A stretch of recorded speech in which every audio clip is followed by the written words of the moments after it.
Welcome back to the Science of Turning Back Time, where we explore the tools, tests, and technologies that could help us stay younger for longer.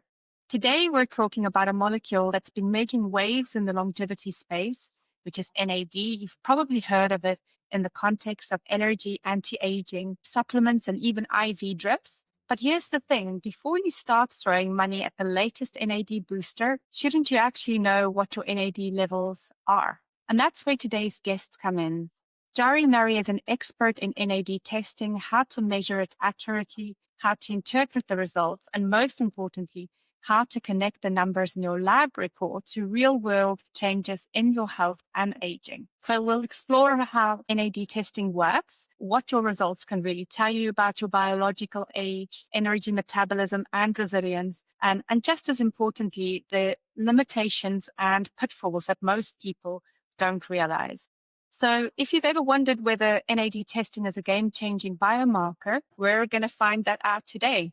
So I'm very, very welcome to you, and Jari, welcome to today's show. Thank you very much. Happy to be here. Can you tell me a little bit about your journey and what's brought you to the work that you're doing at the moment? Well, my journey is kind of different. I'm an engineer by education, but I worked half of my life with medical technologies, including imaging, MRI machines, medical technologies, medical services, running hospital chains, and that sort of things. And then some 5 years ago, I encountered this project at the University of Helsinki where a team that was in a laboratory that researches mitochondrial diseases had developed a new assay to measure NADs, which was very complicated or partly impossible before. Then I sort of got interested in that I can help you guys, with commercializing that and spinning out this project from the university as a company. And here we go. That's the story of why I'm here.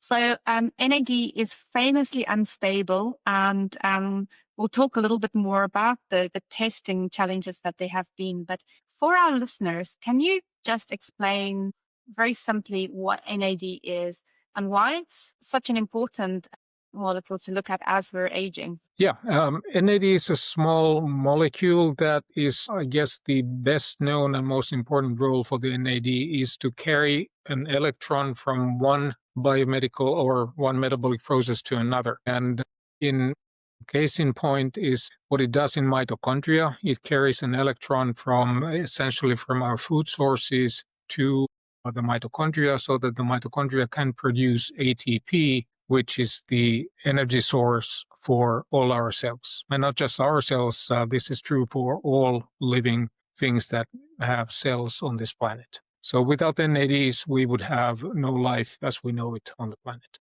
In addition to that, NADs are key regulators of our metabolism. They control or regulate together with other metabolites, some 250 metabolic processes in our bodies. That means that any irregularity in the supply of NADs or the balance between the different types of NADs may cause all kinds of trouble in our biology. And as we age, we lose some of this NAD.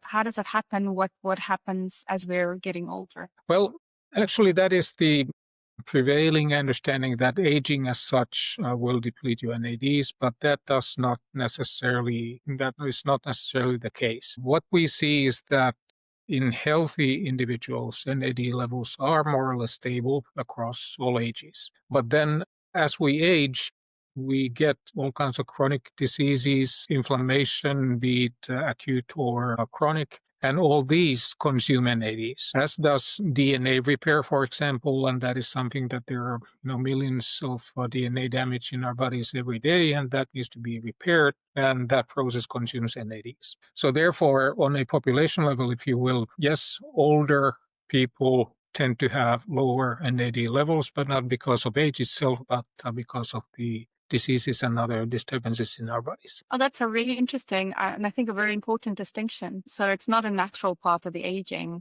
process. It is actually, like you say, because there's more repair demand on the body when there's chronic illness, which obviously coincides very often with aging, that NAD demand grows. Correct. Yes. Okay. So NAD is famously unstable. How do you measure it? How do you, and I think up until now, it's been very difficult to measure. How have you guys managed to do this?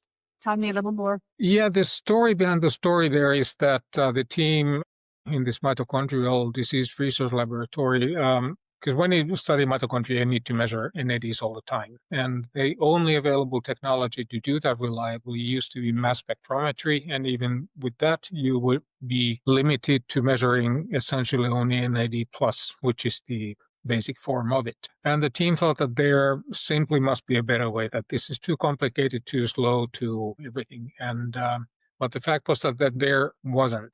So a very talented chemist who's our CSO right now, she decided that, okay, if there isn't, then let's develop one. And she spent a number of years in research and testing and came up with the technology that we have today. And you correctly said that the NADs are very unstable. And so as soon as they are removed from their natural biological environment, meaning the cell that they're in, they tend to disintegrate or change form. And that has made the measurement very difficult. In addition, usually when you're measuring anything, you want to use blood samples because that is the most accessible sample type. Blood is very complicated in NAD measurement because there's hemoglobin and other things that disturb the technologies that are readily available and make renders blood measurement essentially impossible. So at the core of our technology is the extraction methodology. So how do you tease these metabolites out from inside of cells? Because they only reside inside of cells. And then once you've done that, you have to stabilize them chemically very quickly. And this is what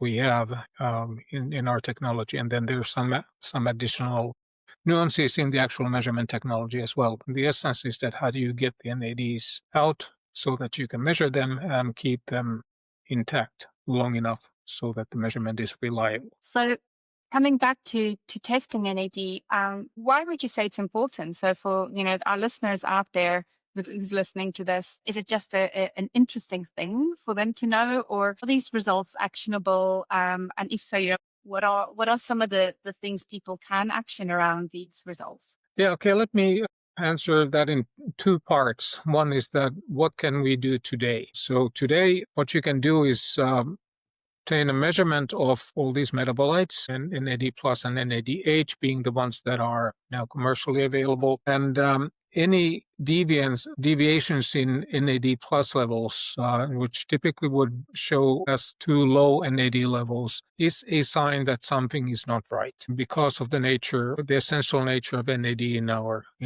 biology. And so the NAD plus levels itself is a kind of a blunt indicator that something is not right.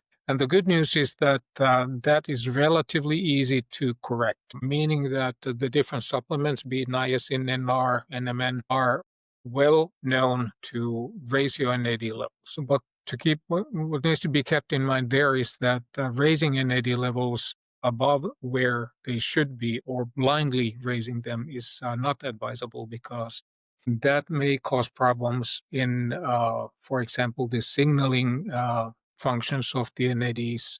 If the NAD plus NADH ratio is disturbed, then the signaling functions between the cells may be disturbed, and that may lead into all kinds of trouble. Then looking at the future developments and all of these 6 metabolites that now can be measured, the NAD plus NADH, NADP, NADPH, and the both reduced and oxidized glutathione, these 6 metabolites are the ones that control the cell metabolism. And it turns out that measuring them and building what we call metabolic fingerprints based on that information, which means mapping the ratios between these metabolites, give you a very unique perspective on what is happening on the cell level. And for example, we have measured lots of patients with different diagnoses at the Helsinki University Central Hospital and produced these metabolic maps. And it turns out that for essentially all of the diseases that we have been able to map so far, the metabolic fingerprints are very distinct. So that includes a big promise of diagnostic value for these readings going forward. But that research that still requires quite a bit of more research before that can be realized. So, anyways, the question was that what can a person do with this information? Yeah.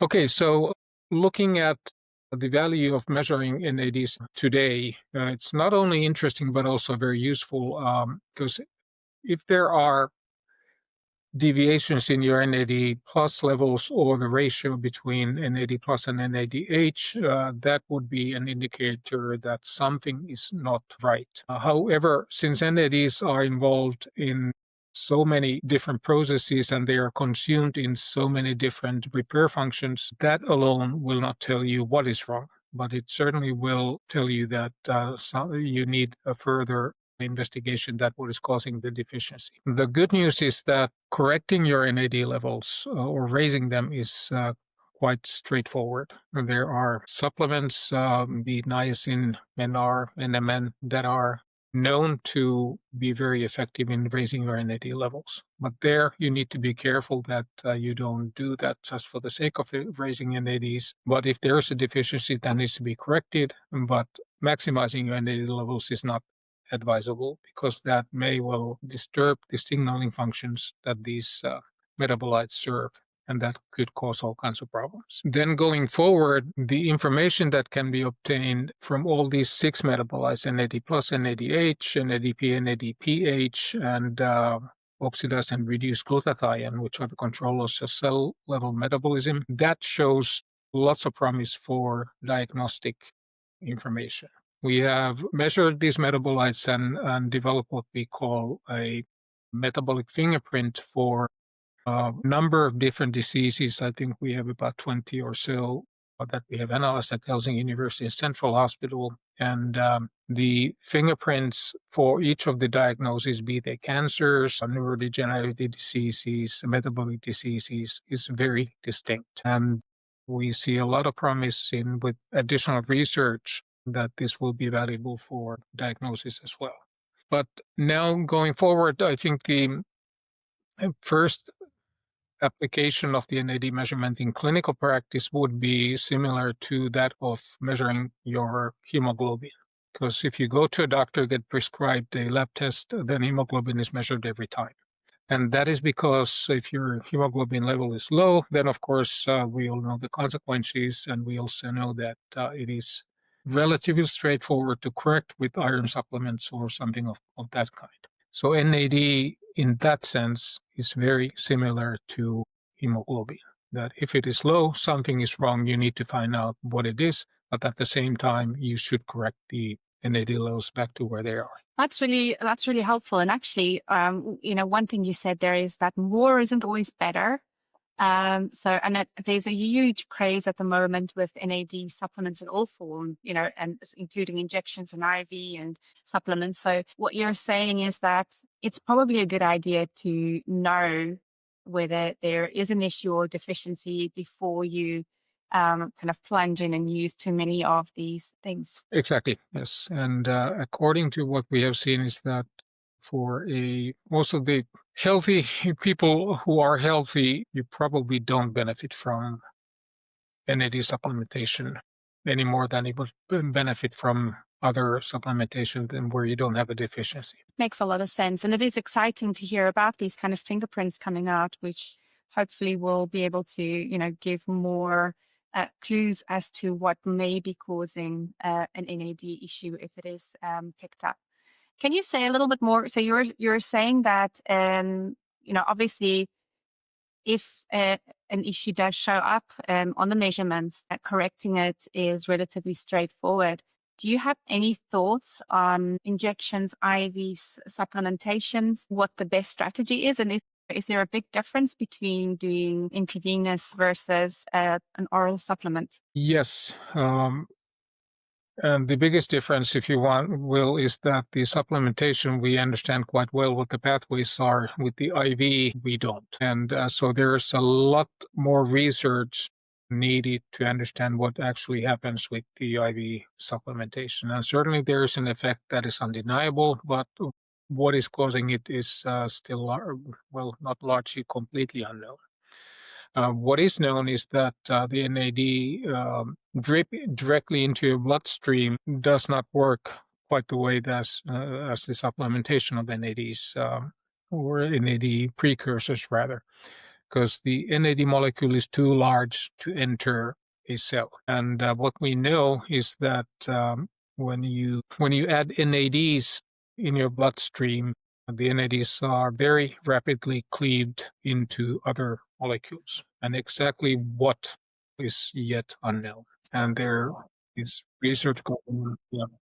IV NAD actually is people actually feel physically quite strange when it goes in. It's not quite sure what's happening there. Yeah, and nobody is, and there's certainly need for more research in that space. And that is not saying that it's not doing what people say is doing, but certainly it's not directly increasing your NAD. That is known, and exactly what happens is subject to further investigation. And we're doing some of that, and hopefully finding more interesting things in that pathway. But that is something that is still shielded in a little bit of a darkness.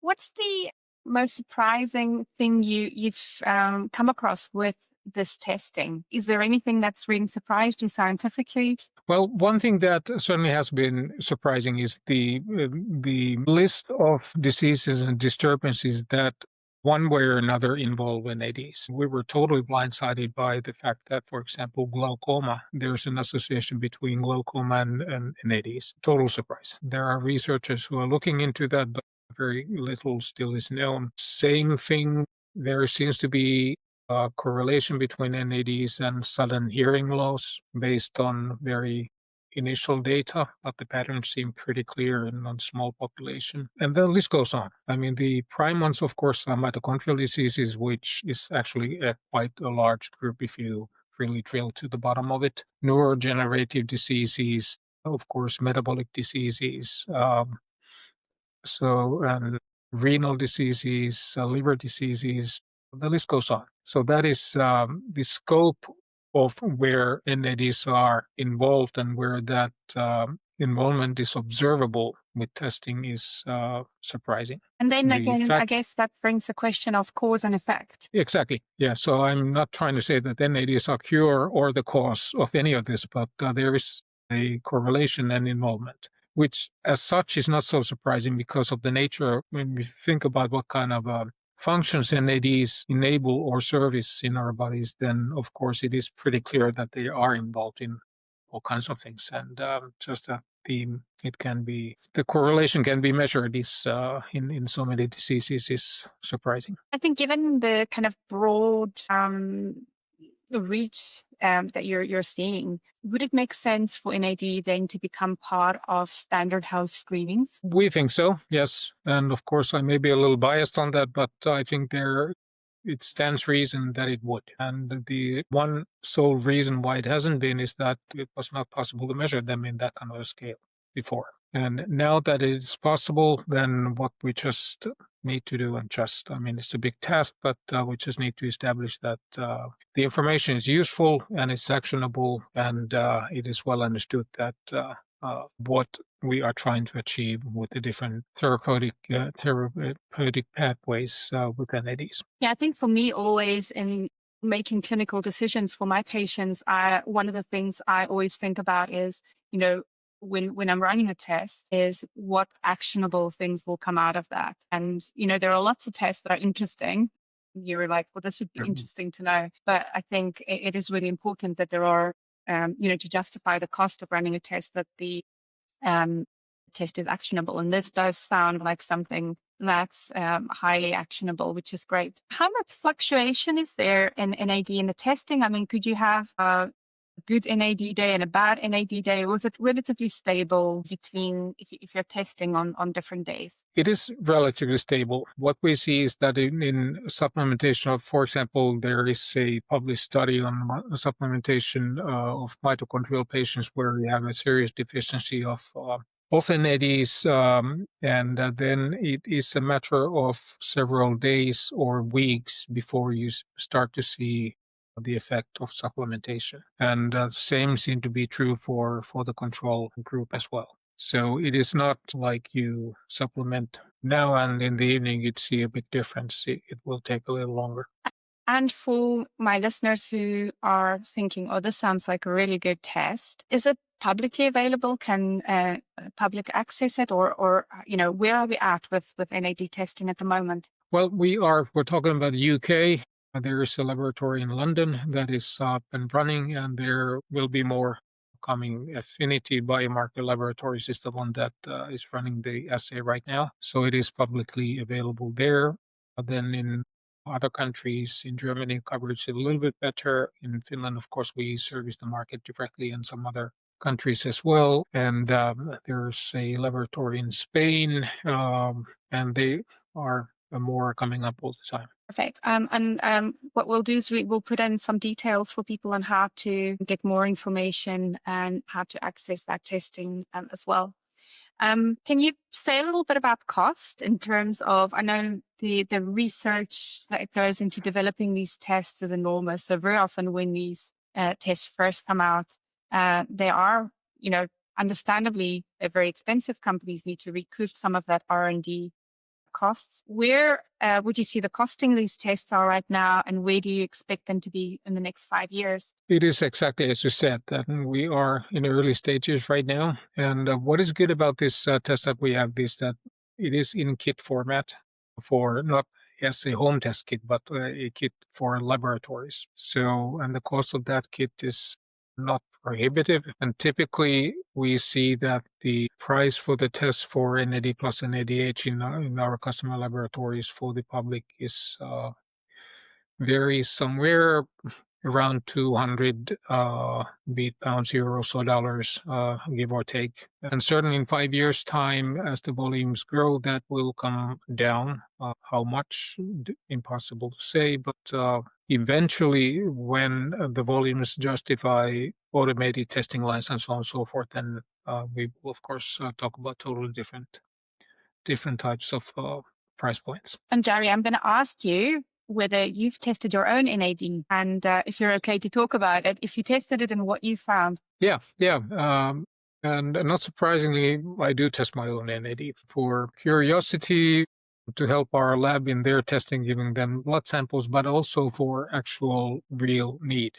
I'm type 1 diabetic, and then it is to be expected that my NAD levels would be deficient, and that turned out to be the case. Not dramatically, but certainly at the edge of the lower limit that is considered normal. And what I do about it is I do take vitamin B off the supermarket shelf supplements. That has been sufficient in my case to get my levels back to middle of the normal range. So that's kind of an easy and not so surprising case. And here's the question as well, so bringing the NAD kind of back to a good range, will it have an impact on, in your case, on your glucose management? It is difficult to say. I mean, there is no dramatic one-to-one relationship, but because, there are so many things that affect glucose levels, as you know. So I can't tell you that that alone had some influence or not. But I think it is because of the other uses of NAD. So, for example, if you happen to get COVID or some other inflammatory disease, anything else that consumes NADs, then it is probably better that your NAD supplies are in the healthy range rather than below. So I think your body's resources to respond to anything should be better. So yeah, you're saying that anything that's going to put extra demand there, you want to make sure that there is enough to meet the demand, any additional load or demand that comes onto the body. Yeah, and personally, that seems like a good idea. Yeah, I would agree with that. I'm very curious. I'm definitely going to get my own NAD tested. I have been, as part of this podcast, experimenting with different things that alter epigenetic aging.